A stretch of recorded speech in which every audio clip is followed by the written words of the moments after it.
there, geeks. Adam coming at you with another edition of Comic Card Crazy.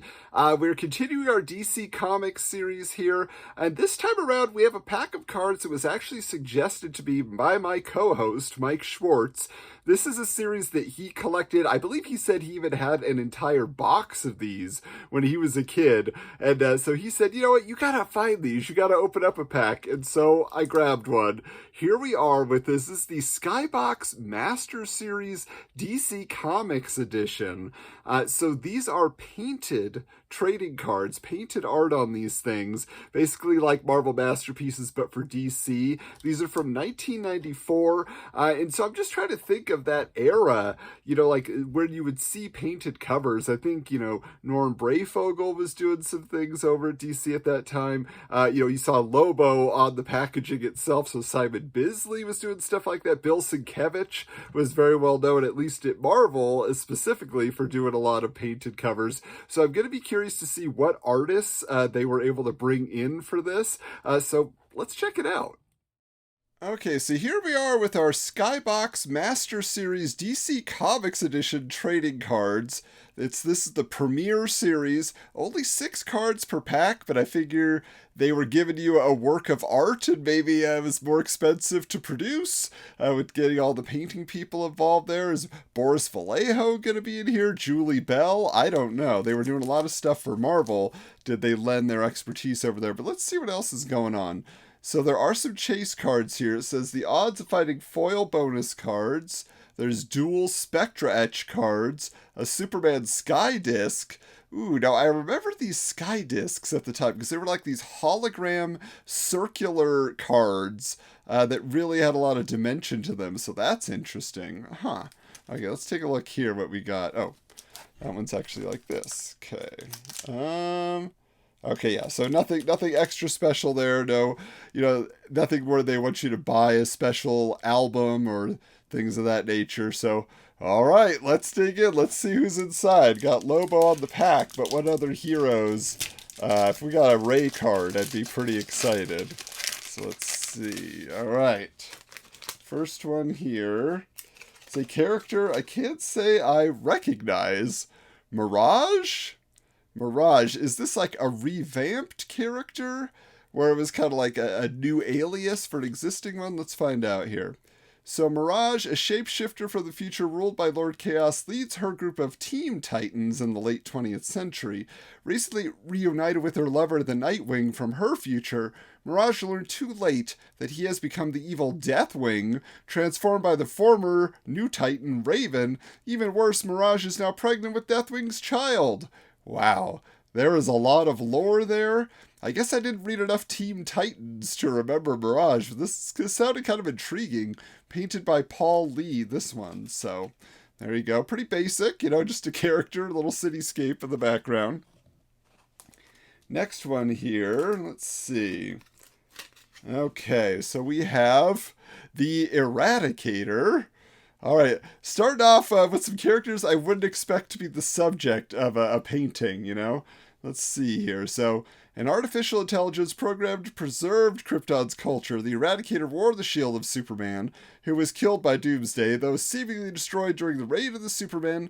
A lab accident merged the Eradicator's body with the mind of David Connor, a cancer-stricken xenobiologist examining the life form. This new Eradicator's only goal? To dispense swift, deadly justice. Painted by John Estes. Now, I vaguely remember this. This Eradicator, I think, was leading a super team at this time, but I really couldn't tell you the name of that team. But just a way to try to extend, you know, all the Reign of the Superman characters who weren't evil. Hey, keep them as some sort of hero in the DC universe. Interesting. All right, well, finally, somebody I recognize here. It's Aquaman.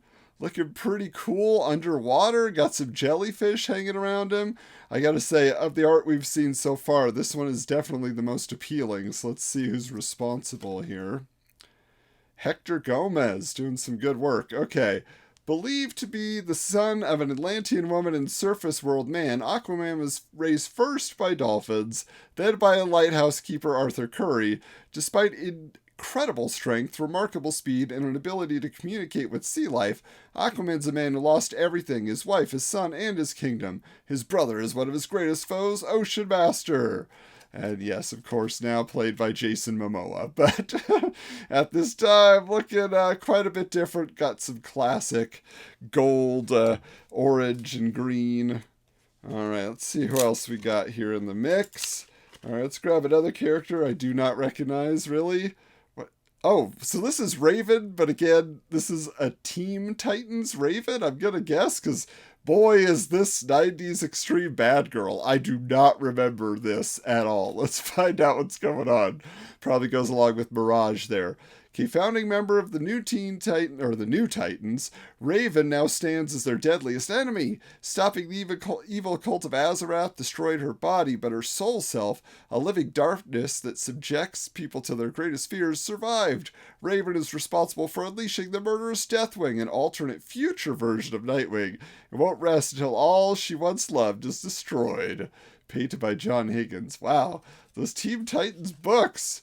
Very, very different than I expected. I knew they were sort of based in the future, but I didn't know exactly how so. Ooh, interesting. Okay. So here is Dr. Fate. This is an interesting cut. Almost looks like a ballet dancer or an acrobat or something. Let's read about this version of Dr. Fate, of which there have been several incarnations. As Dr. Fate, Inza Nelson is one of the most powerful beings on Earth. Wearing the helmet of Nabu the Wise, she uses her mystical abilities to combat all forms of evil, whether it be supernatural or mere urban blight. Inza's husband Kent, the previous Dr. Fate, hopes she will use her practically limitless magic in more acceptable ways. Painted by John J. Muth. Muth, that's a name I've heard. Where do I know him from? But either way, yeah, so the female Dr. Fate at this time. All right, last one here. I recognize him, and now I recognize this art. So we have Kyle Rayner, Green Lantern, looking, kind of more rugged, if you take, my meaning here. He doesn't look like a young, fresh-faced guy. What's interesting about this particular piece of art is, I think it was their 0 Hour special, Wizard was kind of hyping what was going to go on in the DC universe, and they used this piece to represent, the Green Lantern is done by Ron Mars and Darryl Banks. I had no idea that it was pulled from this card series, so that's really interesting. All right, freelance artist Kyle Rayner has been granted the greatest power in the universe, a power ring, the last of its kind. There's only one problem: he doesn't know how to use it. Having barely survived a terrific beating at the hands of Mongol, this woefully inexperienced Green Lantern must confront the man who destroyed the entire Corps, Hal Jordan. This one was painted by Tony Harris. All right, there you go. There's our 6. Let's close this thing out, see which was the best. What the heck? I actually had another pack of these things. Let's get back into it and open them up. Wow, okay, so excited that I have another pack of these to open. I was kind of feeling sad we only got 6 cards. And yeah, I had no idea that I ordered 2. So let's pick this up here and see what we got. All right, who is inside this time? Like I said, fingers crossed we get the Ray somewhere in here. Hey, not the Ray, but how about the Atom? So I'm curious to find out which version of the Atom this is. I assume it's Ray Palmer, but let's check it out. All right, what do we say? Despite his small size, criminals consider the Atom a huge threat. Using white dwarf star fragments, physics professor Ray Palmer can shrink to subatomic sizes, adjust his weight while at any height, divorcing his wife and mourning the destroyed diminutive alien civilization he lived with has diminished the Atom's spirit, but he continues to fight on, a true hero. So another Hector Gomez illustration here. Wow, so there was a lot of history going on with him here before, there was some more tragedy as well in the pages of Identity Crisis and all of that, but this is really awesome, like him on a microchip shrunk down. That's great, I love that. All right, who's next here? Another Green Lantern adjacent this time, Guy Gardner Warrior, okay. So yes, this is his era where he found out that he was an alien, or part alien at least, and he could form himself into all sorts of different weapons. Let's find out what's going on here.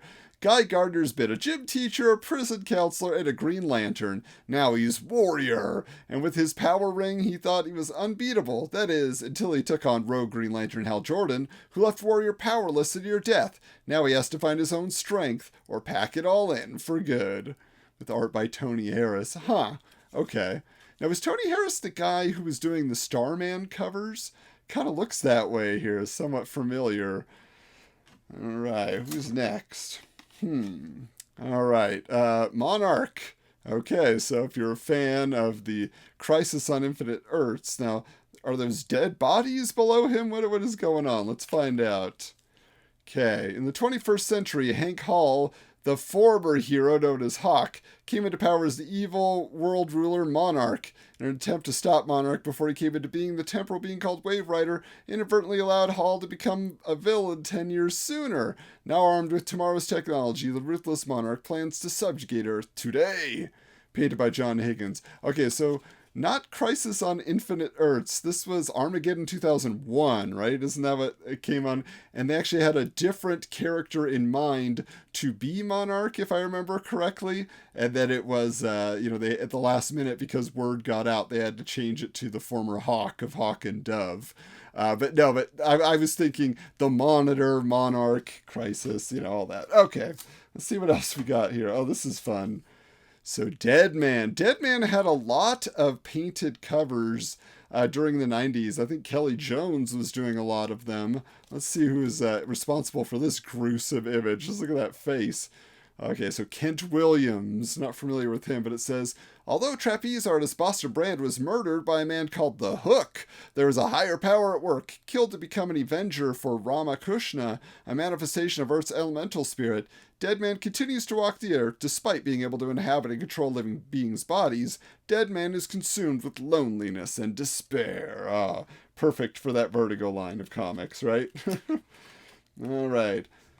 Interesting. Okay, so this looks like a former, what was his name? I wonder if they're going to tell us, because here he's Livewire, but was it like Electro Lad? Was his name originally in the Legion of Superheroes comics? Let's see.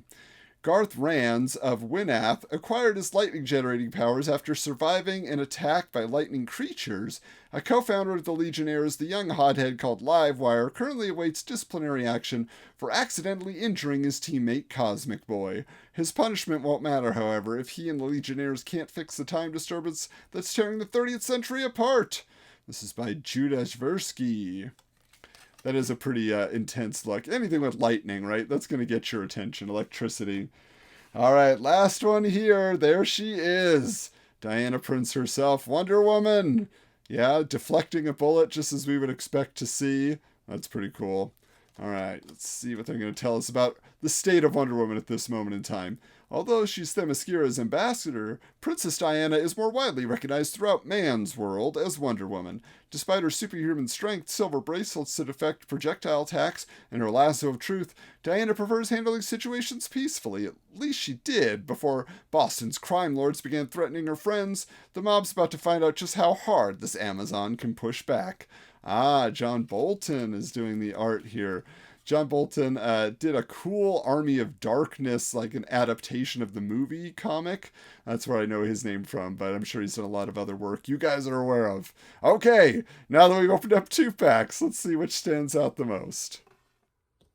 Okay, well, I'm glad I found that second pack. I hope you enjoyed it as well. A little bit more bang for your buck here. Wait a minute, these videos are free. Lucky you. Either way, I'm glad I got to open up that second batch, though, because it felt like there were more cards in there I really enjoyed. I mean, the Wonder Woman was cool, the Aquaman was cool, but I think my favorite is still this Atom. I mean, it just looks so great, like him inside, on the microchip, on the circuit board there.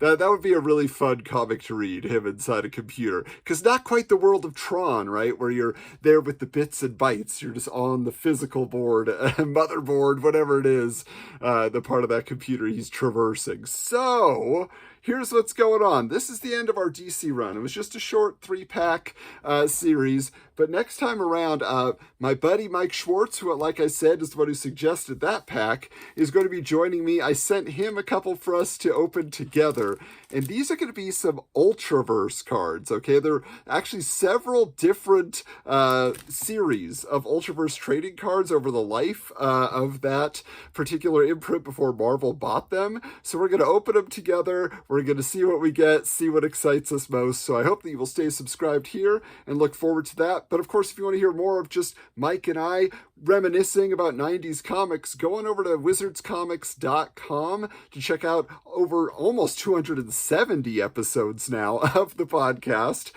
where we examine every issue of Wizard Magazine, including the specials and spin-offs. We interview former staff members of Wizard Magazine. We have a couple of those interviews upcoming on the Wizard Files, so you can look forward to that. Plus, if you just want a little extra, you can go on over to patreon.com/wizardscomics, where for $5 a month, you get uncut early release versions of our episodes, plus a full scan of the issue that we are covering, in addition to a bonus podcast, 90s Super Cinema, where we are exploring all sorts of movies that were based on comics, superhero related, that our patrons get to vote on. And this month, we are actually going to be checking out the Daredevil movie starring Ben Affleck from 2003. We went a little bit outside the 90s for that one because that's what they wanted to have us check out. But either way, I hope that you will stay tuned here. We'll be back soon. And until next time, keep your books bagged and boarded.